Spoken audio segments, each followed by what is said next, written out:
So இந்த வீடியோவில் நம்ம என்ன பார்க்க போகிறோம்னா, நம்ம வீட்டில் போட்டிருக்க எல்இடி டியூப்லைட் வந்து பிளிங்க் ஆகிற இஷ்யூ வரும். ஸோ அதை எப்படி நம்ம ரெக்டிஃபை பண்ணலாங்கிறத பார்க்க போகிறோம்.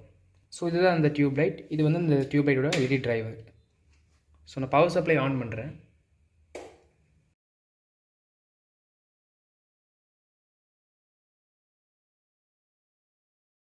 ஸோ இந்த இஷ்யூவை நான் சால்வ் பண்ணுறதுக்கு முன்னாடி இந்த சர்க்யூட்டை பற்றி நம்ம க்ரியேட் பண்ணிக்கலாம். ஸோ ரைட் சைடில் இருக்கிற ஒயர்ஸ் தான் ஏசி சப்ளை, இந்த போர்டுக்கு போகிற இன்புட் சப்ளை.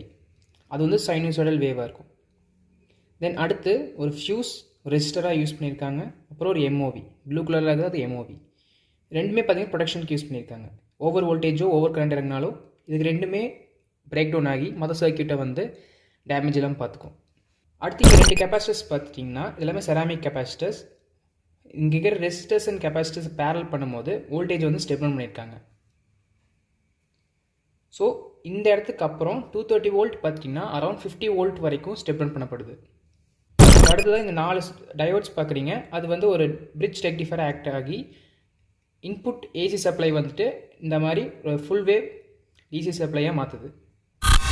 ஸோ இந்த சர்க்யூட் வந்து ரெண்டாக பிரிக்கும்போது இந்த ஆஃப் சைட் பார்த்திங்கன்னா ஒரு ஃபில்டராகவும் யூஸ் பண்ணுறாங்க, ஒரு ரெக்டிஃபையராகவும் யூஸ் பண்ணியிருக்காங்க. அண்ட் இந்த சைடு பார்த்திங்கன்னா ஒரு ஸ்டெப்பை ஃப்ளைபேக் கன்வெர்ட்டர் மாதிரி யூஸ் பண்ணியிருக்காங்க.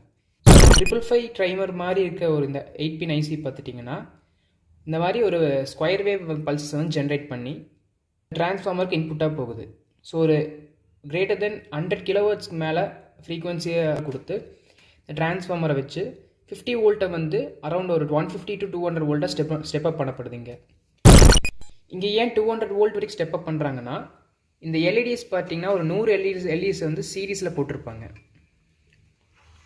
இதுக்கப்புறம் வர 50 வோல்ட்டை வச்சு இந்த எல்இடிஸ் வந்து பவர் பண்ண முடியாதுங்கிறதுனால 200 வோல்ட் வரைக்கும் ஸ்டெப் அப் பண்ணியிருக்காங்க.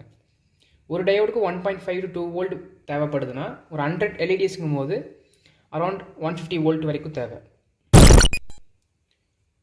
ஸோ இதுக்கு அடுத்து பேரலாக ஒரு கெப்பாசிட்டர் யூஸ் பண்ணியிருக்காங்க. இந்த கெப்பாசிட்டர் தான் ஒரு ஃபில்டர் கெப்பாசிட்டராக யூஸ் பண்ணுறாங்க. எதுக்காகனா, ஒரு எல்இடி ட்ரைவ் பண்ணுறதுக்கு உங்களுக்கு கம்ப்ளீட் டிசி சிக்னல் தான் தேவை. பட் அவுட்புட்டாக வர்றது இந்த மாதிரி ஸ்கொயர் வேவாவோ இல்லை கொஞ்சம் ரிப்பிள்ஸோடவோ சிக்னல் கிடைக்கும். ஸோ அப்படி வரும்போது தான் நான் சுவிட்ச் ஆன் பண்ணோன்னே உங்கள் எல்இடிஎஸ் வந்து பிளிங்க் ஆச்சு இல்லைங்களா. ஸோ ஒரு கெப்பாசிட்டர் போடுறதுக்கு முன்னாடி இந்த வேவ் தான் அது. ஸோ இந்த சர்க்யூட்டில் என்ன இஷ்யூன்னு ஈஸியாக நம்ம கண்டுபிடிச்சிடலாம்.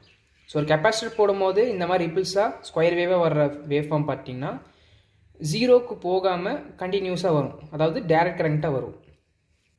ஸோ இதில் நம்ம என்ன தெரிஞ்சுக்கலாம்னா, இந்த மாதிரி ஒரு எல்இடி டிரைவர் சர்க்யூட் எடுத்துட்டாலே ஃபர்ஸ்ட் இஷ்யூ எதை பார்க்கலான்னா அவுட்புட்டில் இருக்கிற ஃபில்டர் கெப்பாசிட்டர் தான். ஸோ இதை நம்ம ஒரு தடவை சேஞ்ச் பண்ணி பார்த்துட்டு அவுட்புட் கரெக்டாக வருதான்னு பார்க்கலாம்.